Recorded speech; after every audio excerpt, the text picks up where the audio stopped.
Hey folks, it's Mr. Fox here. We've got a video that I'd like you to watch um, because I don't think we're going to have time to get to it in class. So here we go. And the other thing is I'm really going to try to keep this short as quick and do this as quickly as possible so that you guys are not taking a whole bunch of your time. And also if I'm going too fast, you can of course always stop it. That's kind of the nice thing about a video. Okay, so here is the topic. The topic is the introduction to industry. So the topic for the next 2 weeks or week and a half at this point is going to be this idea of industry. And so that's kind of the overall general topic. And so today is all going to be about the introduction to industry. So where did this idea of industry come from? What is it all about? What do we mean by industrialization and that sort of thing? So again, just going to go through this relatively quickly. So the first thing is before industrialization. So before industrialization, it's not as if people didn't have things. I mean, people had things that people made things and all that sort of thing. But how did they do it? Well, before industrialization, there was what was generally called the guild system. And the guild system was this idea of there were people who were skilled craftspeople and they had jobs to make things. So there were skilled as a craftspeople. And they would make things like they would make, shoes and wagons and, all sorts of things, pottery and these sorts of things. And in fact, what's kind of interesting, what I kind of find fascinating is, if you have a name like, I don't know, Taylor or, there's not many people named Cobbler, but Baker, or some of these Cartwright, which would have made wheels for wagons. Those names come from this kind of idea that it used to be your profession was like your identity, right? And that was this guild system. So anyway, with the guild system, people made products by hand. But the problem is they generally, the productivity was very low because one person was making all aspects of the thing.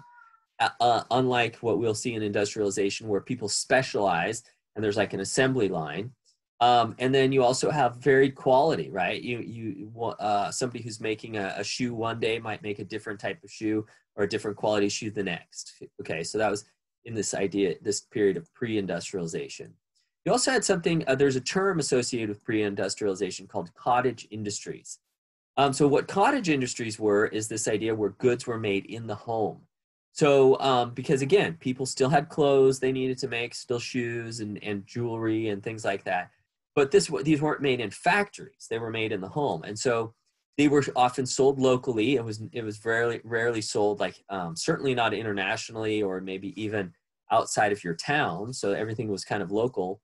And then these people who were in part of this cottage industry were responsible for the production. They made it. But then they also had to figure out how to sell it. So that was it's a very different model than the industrial model that we're going to talk about going forward. So, and again, this is a picture of somebody like maybe in Great Britain or New England, maybe, 200 years ago, 200, 300 years ago. Of course, there are still people who practice this idea of cottage industries today.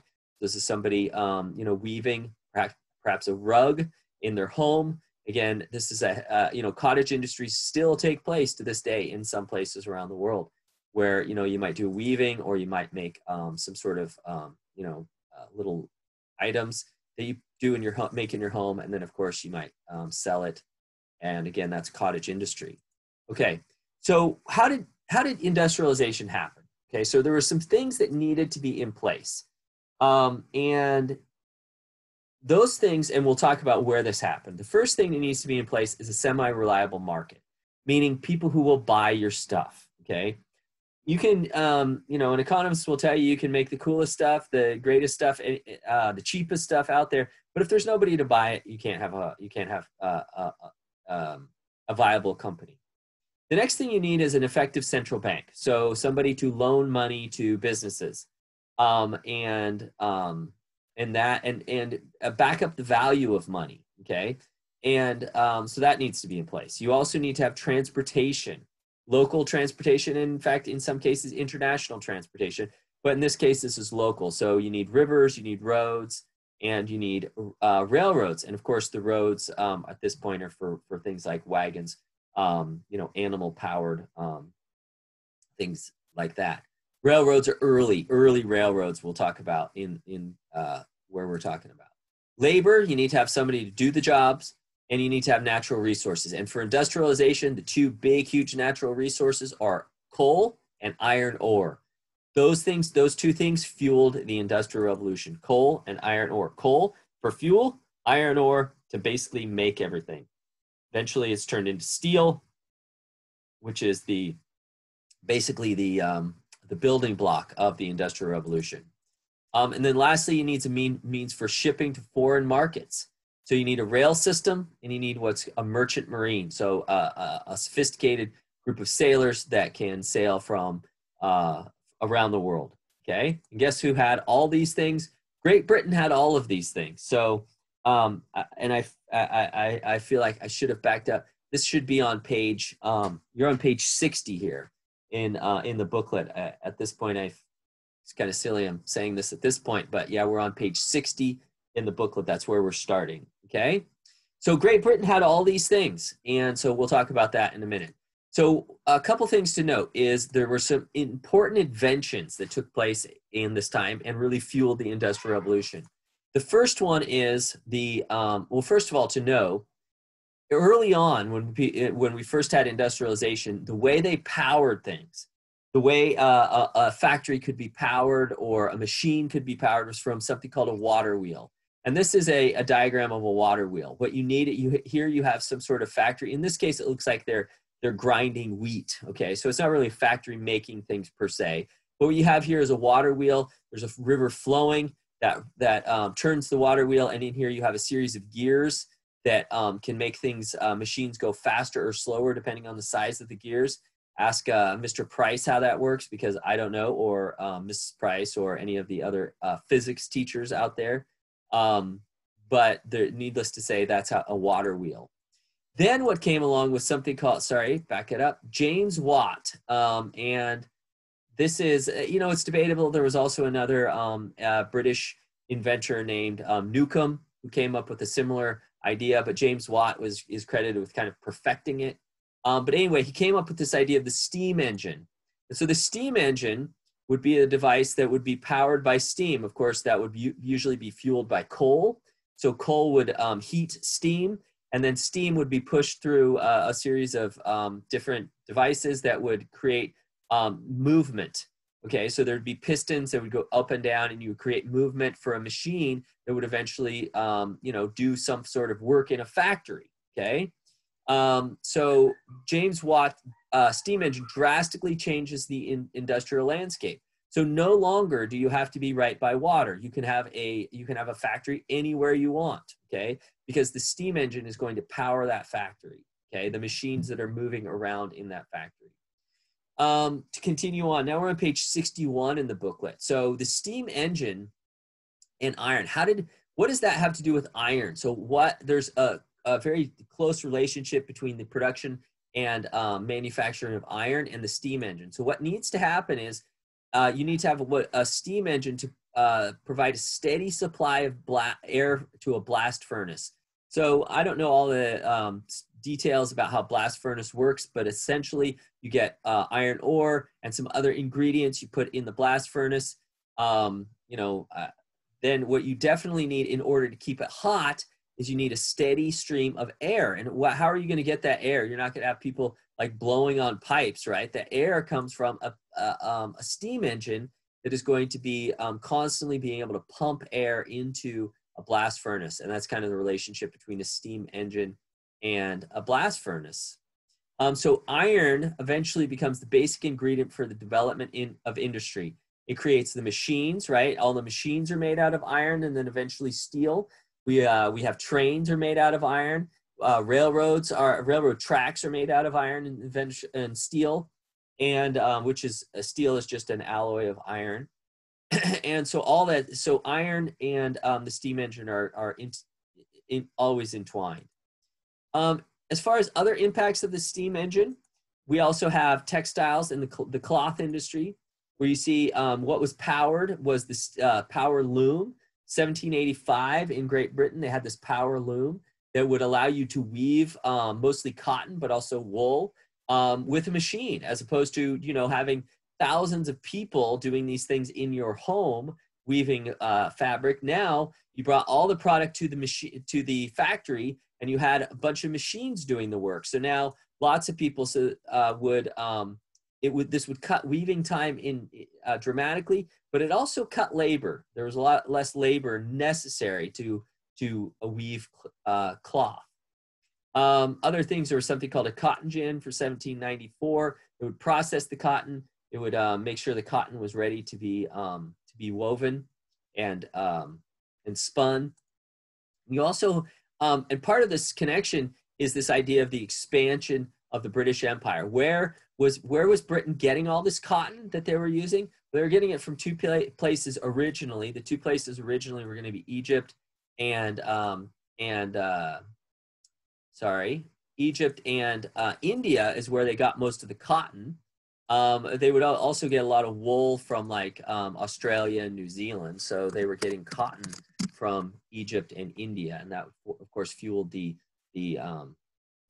Industrial Revolution.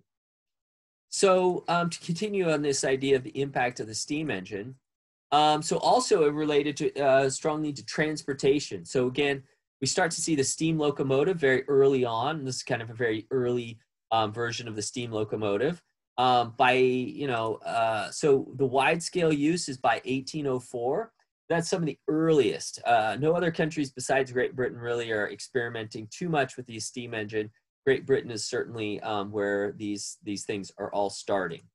And eventually you see big steam engines like this across the United States and other places in Europe as well. This increases the coal demand, so that's what's fueling these steam engines. You're burning coal, creating steam. The steam turns a steam engine, which turns the wheels of a train, and that's how that works. So it drastically shortened travel time. We'll talk a little bit more about that in a second. You also have steam ships, and we can see them here. What's interesting about this ship, I find it interesting, is you also still see their masts for sails. So it's almost like early on when the steam engine was kind of novel, they said, well, yes, we have a steam engine, but perhaps because they're not very reliable or because we don't trust them, we're also going to have masts because we're going to still have sails that if we need to sail home, we can if the steam engine fails. I kind of equate it to this idea of driverless cars. You know, you got to wonder, once we have fully driverless cars, how long is the steering wheel going to stay there, right? Even though we can get everywhere without ever using the steering wheel, will the steering wheel stay there for a little while just in case there's an issue? Who knows? So by late 18th, early 19th century, we start to see the steamships. Again, this shortened travel time considerably. And of course, and transatlantic voyages start by 1883. So 1883, we start seeing people going back and forth primarily between Great Britain and the United States. But then we start to see, ocean going vessels all around the world. And a really important connection that you can see on page 61 in the booklet is, of course, this connection to time-space compression. So time-space compression, we talked about early in the year, way back in, August maybe? This whole idea of, with technology, space shrinks. And so you can see between 1840s and 1920s, especially in Great Britain and in Europe and the United States, we start to see trains and steamships. And that dramatically shrinks the world, right? To where now people can just travel internationally. People can travel from state to state, from country to country in Europe, and everything is very quick compared to what it was before the steamship or before the steam train. Okay. So the question now is, and now you want to turn to page 62 in the booklet. Why Great Britain? So Great Britain is the site for the beginning of the Industrial Revolution. The question is why? What was Great Britain? Why was Great Britain so special? So that's what we're going to talk about. You have a map of Great Britain on page 62. I'm just going to go through these things relatively quickly. The first thing is they had a capitalist system. Okay, Great Britain is the place where, or one of the places, capitalism was most dominant. They had a history, which is ironic because that's also where like Karl Marx was when he was writing about all the problems with capitalism. He was actually a German, but he was living in London at the time when he wrote the Communist Manifesto. Anyway, there was this great entrepreneurship, a culture of entrepreneurship. People were willing to take economic risks. They also had a middle class. Remember, we were talking about that idea of what capitalism needs, and it really needs a group of people who can buy stuff, right? So you need a middle class. So there already had been a relatively robust, compared to the rest of the world, middle class. So people were able to buy stuff, and you also had the patent system. So this is even true today. The patent system is in Europe and the United States and many other countries is robust and protects people's ideas. But, there are some places where they don't have a very sophisticated or, very reliable patent system. And the patent system means you've got an idea, you go to the government, you say to them, I've got this idea, here it is, I'm going to spell it out, this is exactly what my idea is. And if anybody tries to steal my idea, I will be able to sue them, or they're just, everybody is on notice that you can't steal this idea. You can't take this idea. So the patent system was really a good idea, a good way of protecting ideas. Okay, so once you had a great idea, it was yours to make money with. Also labor. Great Britain had a lot of labor, and there's a couple reasons. We talked about this sort of when we talked about the second agricultural revolution. So in the second agricultural revolution, we start to see more machines that are doing some farm work in especially Great Britain, but then eventually around the world. We see rudimentary machines. One of those machines is something called the seed drill. And so this sped up the ability to actually plant a harvest.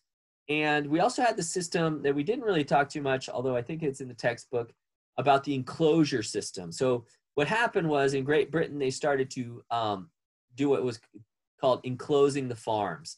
And so what happened here is you started to get fewer and fewer small farms, and you got a lot of big farms, big, huge farms. And we talked about this as being related to the second agricultural revolution, where instead of there being hundreds and thousands of small farms all spread around the world, or in this case, Great Britain, you had just a few hundred big, huge farms. And of course, when you have big farms, those generally do not have as many people on them. Those people moved to cities. Those people in the cities were able to work in the factories, okay? Also, why else Great Britain? Coal and iron. Great Britain happened to be a place where there was a lot of easily accessible coal and iron. You can see this map. You can see these are the coal fields all throughout many parts of not only England, but also Scotland and Wales. And not just coal for the fuel, but they also had access to iron. So those are huge factors for Great Britain. Another example for why Great Britain, they had great transportation compared to the rest of the world. They had ports, they had a lot of cities that were on the coast, and those cities happened to be good for ocean-going vessels. They also had roads, relatively sophisticated roads. In many cases, these roads were privately funded, and but a sophisticated system of roads and canals. This map actually shows a series of canals all around Great Britain, or in this case, this is mostly England. But you can see they had canals connecting all parts of England. So again, these were not huge canals. These were just big enough for transportation from relatively small vessels. But this totally changed things. Before the train, canals were actually one way you could get around, because in many cases the roads were so bad that you might, especially if you had anything breakable, by the time you got to your destination, everything was all broken. If it was pottery or China, in some cases, the British were starting to make China. The canals were actually a better way to go. So you also had a mature banking system and a pretty stable politics. The other thing is Great Britain had these colonies, and these colonies were a great source of raw materials. So Great Britain had the coal, they had the iron, but they didn't necessarily have the cotton. They didn't have the, you know, all the raw materials that, that they were able to get from Australia and India and Canada and all those sorts of places. Okay. And again, this is a picture of the British Empire, famous saying that the sun never sets on the British Empire. Okay, so the last thing I want to look at is page 63. And on page 63, I have this really fancy graphic organizer that says impact of industrialization. And then my idea here was, when I first made this, was I was going to give you some impacts of industrialization, and then you would decide, is that a social impact, is that an economic impact, a technological impact, or a political impact? Now, in going through these again, maybe a couple years later, in my wisdom now, I'm like, I don't really know where some of these are supposed to go. So just do your best. But the important thing here is, what is the impact of the Industrial Revolution? What are some of the impacts? Okay, so that's what we're looking at. And that's what I'd like you to try to, you know, just jot down real quickly. Okay, so one impact, of course, is urbanization. Factories have to be in one place. They can't be spread out because they have to be close to their workers. Okay, so when you have to have workers close to the factories, you're going to have cities. Okay, so industrialization makes cities boom. Okay, that's number one. By the way, if you're wondering which category would I put that in, I'd probably put that in social. Okay, growth of cities. Number two, more cheaper goods. So, you know, it used to be, before industrialization, you know, if you had to buy something from somebody who made that in their home, a pair of shoes or a pot or a wagon wheel or any of those sorts of things, that stuff's very expensive. But now when things are made in factories and they're made really quickly and they're made relatively cheaply, those goods are a lot cheaper. Okay, so now people have more stuff, just have generally more stuff. Which category to put that in? That's economic, I would say. Next, capitalism. Okay, now it's not as if capitalism was somehow invented during the Industrial Revolution, but people fully embraced it. It's not a coincidence that Adam Smith, who's writing a lot about capitalism, was writing just right before this time. And the British, Adam Smith was actually Scottish. He, you know, the British embraced this idea of supply and demand, people earning money and getting, you know, private companies and these sorts of things. These were not generally, you know, widely accepted ideas. This idea of private companies making a profit, that's relatively new, and the British embraced it. Economic, again. Next one, mechanization of transportation and manufacturing. And so this one's pretty straightforward. At this point, after the Industrial Revolution, basically we use machines for everything. We use them for transportation, and now we use them for school, and we use them for just basically everything. It's all about machines. Agriculture. And again, I would say that's technological.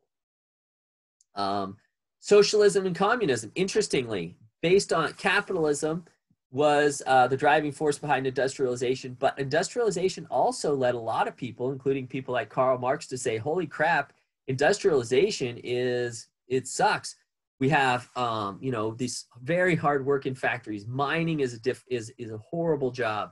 These jobs that would, you know, they would kill people, they would maim people. They were, in many ways, and in some cases, you know, they didn't make a ton of money. And some people were getting super rich, and then there's some people were working in factories and, you know, barely scraping by. And so some people said, well, wait a second, maybe capitalism isn't a very good thing. So again, socialism and communism were kind of a reaction to capitalism.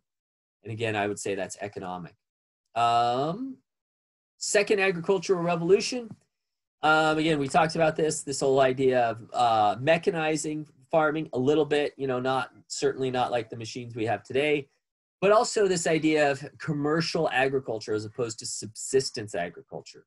Okay. And I might put that in economic or social, one or the other. You also have industrial waste and pollution.